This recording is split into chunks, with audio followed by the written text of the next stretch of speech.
Hey, this is Frank. This is Ray from My Chemical Romance, and you're watching the Kerrang video podcast.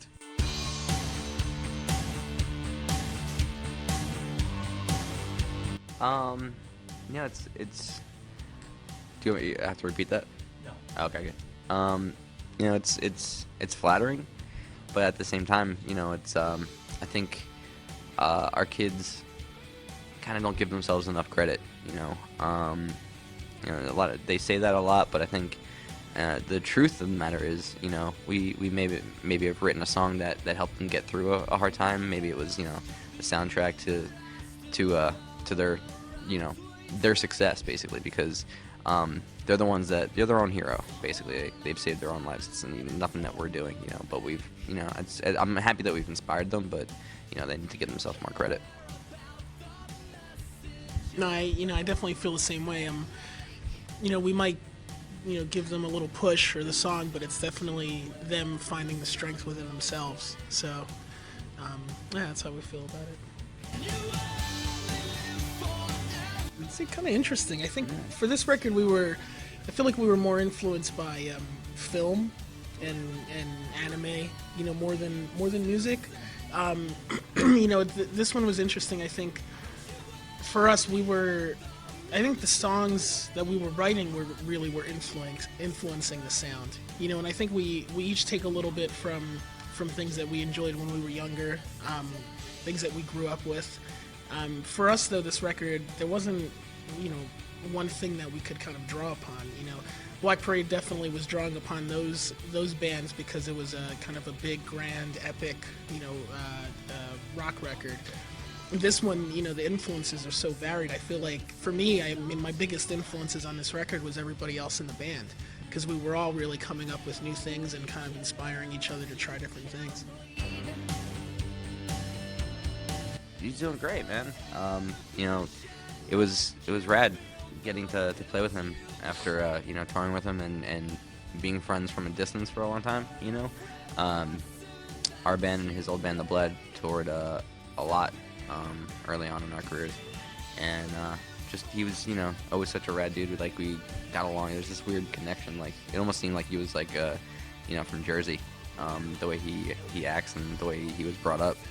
But it's cool, man. He's a really hard hitter. He's a great musician and a really good friend. So it's pretty fun. It's play from the heart. Play like you mean it. Love what you're doing, and make music with your friends. There's been, it sounds cliche, but every day, every week, there's a new thing that we get to accomplish that we only dreamed about as being kids. The fact that we left our basement with this band is a dream come true. We never expected to be doing the things that we're doing, and there's milestones every month. So I'm just keep making them. Yeah, I just keep making them. It's crazy,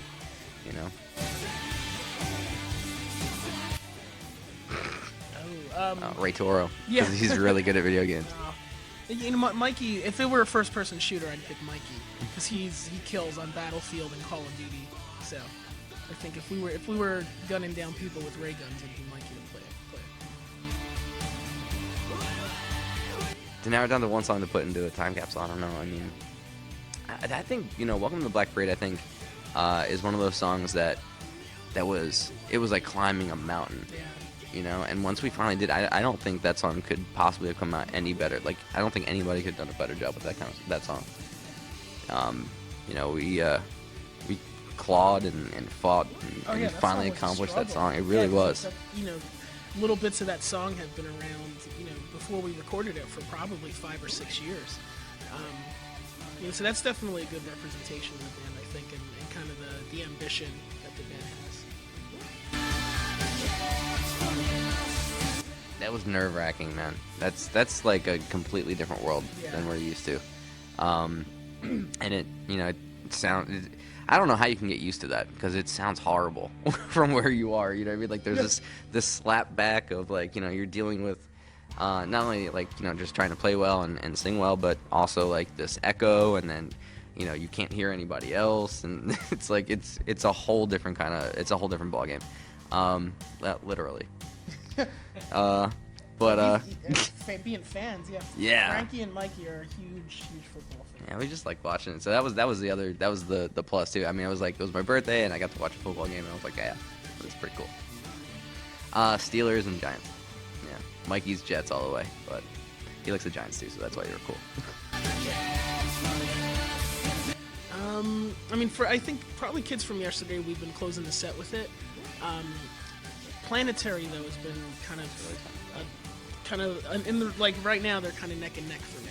They're two different energies. Planetary is just like full bore, high energy all the time, and and then Kids from Yesterday is a little bit more subdued, but I think it's a really meaningful and moving song. And also the way we've been ending the sets with it, I think it's just like Frankie kind of came up with the idea of how to leave the stage, and it's just a very classy way for us to end the set. So that's like a treat for us at the end. Yeah. That's it's probably my favorite part of that song is when you think the song's over and then it just comes back for more. I love that. So.